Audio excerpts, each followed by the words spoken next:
Welcome to Awakening You channel. We hope you found something here that sparked your interest and assists you in your awakening journey. If you appreciate what we do, please support us. Thank you. Dear friends, I greet you. I am Mary. On our side, we are fully aware of how heavy and dense reality on earth can appear to you at times. But know that we are with you and come as near to you as possible in order to support you. Feel our energy in this room. Feel there is a certain lightness that wants to come to you, so allow it. I come with the same number of children at my side as there are people present here. These are children who represent your energy. In each one of you lives a child, it is your most original essence, it holds something of your deepest inspiration. See them around me, smiling, dancing about, merry. The children of Pamela and Jarrett are also here, and together we form a circle. Notice the child that belongs to you, and allow it to come near you and to sit down beside you or on your lap. Allow it to be with you and feel how something lives in this child that is untouched by the heaviness of the earthly reality. The child has something that is original, carefree, and limitless. Feel the bubbling laughter of that child and make it welcome. Life is meant to be celebrated, to be experienced with joy. You are allowed to experience joy in your life, and this often involves the simplest things. Say yes to yourself as you are now, with the problems you experience, the physical symptoms, maybe, and the stress and worry. Just say yes to yourself. You are completely okay the way you are. Look into the eyes of the child in you and see the beauty of it, the unspoiled nature, the hope, the aliveness. The child in you does not give up, it wants to live. It is often your own thoughts that entrap you and stop the movement of life within you. Anytime you feel stuck, it is not really the feelings that are stuck, but the thoughts that have come to certain conclusions and interpretations that make you decide, I am stuck. Life is a stream of flowing energy, and there is something in you that also wants to flow. That is not to say that life always feels nice and pleasant, but that there is always a current present in your soul that flows along with the highs and the lows, the dark and the light. Whenever you resist that current, you make yourself stuck and you create a situation that appears to be static. Yet, even then, life is never really at a standstill. What happens when you are caught in resistance? When you tell yourself that things will not work out, when you make too harsh a judgment about your situation. In the worst case scenario, it happens that you are going to feel awful about yourself and talk yourself into feeling downhearted. You then find yourself in an energy field that is the start of depression, you feel flat and somber, unclear, and muddled. That is what happens when you stifle the energy and it cannot flow, it becomes a nebulous twilight zone. Observe yourself when that happens to you, and see if this is a pattern that you recognize. With some persons, it happens more often than with others.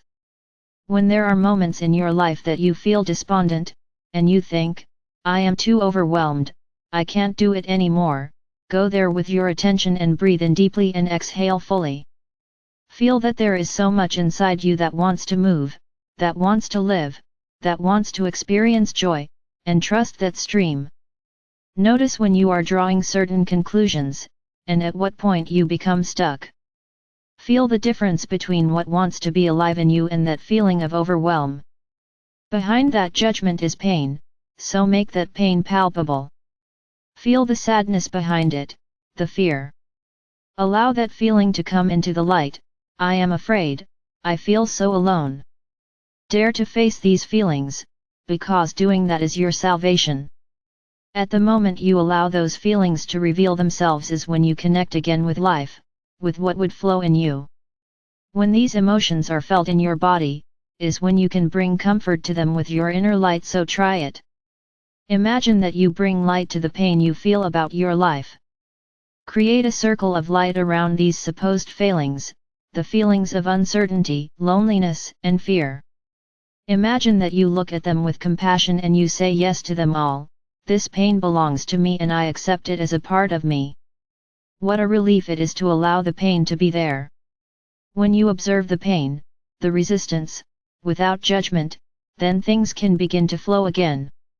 It is when you are in opposition to your negativity that problems arise and you remain stuck there longer than is necessary. Give up the resistance. Everything that is has a reason for existence, has an origin that is valid. Embrace those parts of you that you find the most difficult, which have the heaviest emotions. Imagine that you do it with an energy that is alive, and allow this energy to see the child in you that is still joyful, vibrant, and open to life in the depth of its being. This child in you is a symbol of life, your strength, your vitality, and it can never be broken, it is indestructible. It is God itself who flows through you. Allow that energy to cleanse you of worries and of what presses you down.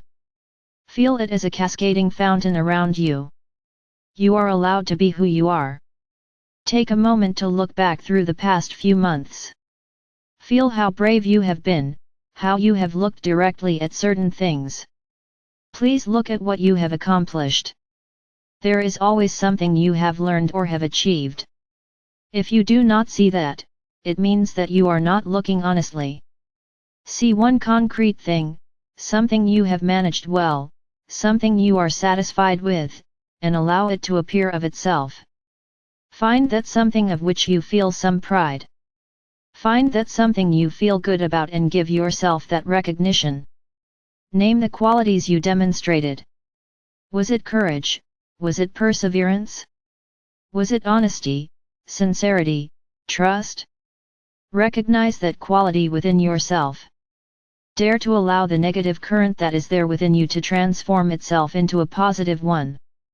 I say, dare, and that probably sounds somewhat extreme, because at one level you want nothing better than to think positively. But there is also a level at which you cling to the negative because it is almost a kind of addiction. Negativity can sometimes be a type of hiding place, because then it allows you to not have to do anything. If you always tell yourself, I can't do this, then what you are saying, in fact, is, I don't need to live life anymore, I can withdraw to that small place I have secured for myself, and I don't need to be or do anything more. It can therefore be a kind of enslavement, an excuse for negative judgments. Consider for a moment what the payoff is when you look at yourself so critically. Why do you do it? Is there anything in it, even a little something that somehow makes you feel secure, gives you a certain kind of safety, even if it is merely in some slightly distorted way?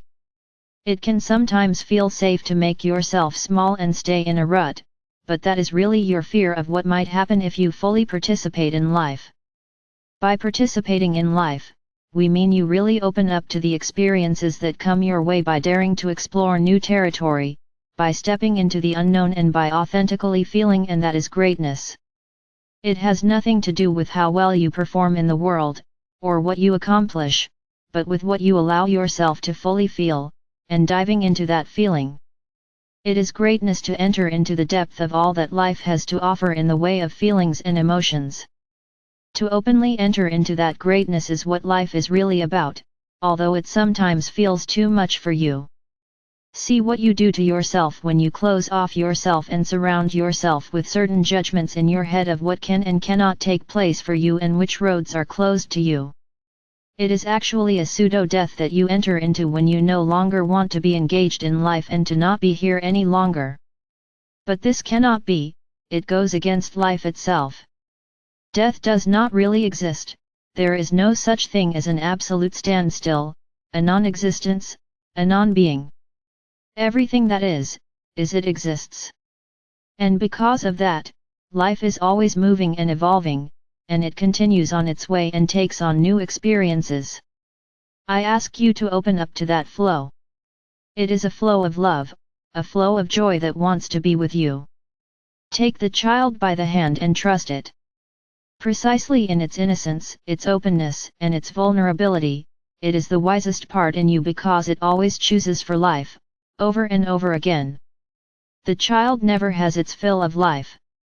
Allow yourself to be enthused again by this inner child. Open yourself to life. I will leave it at that for today. Thank you very much. Mary Pamela Cribb.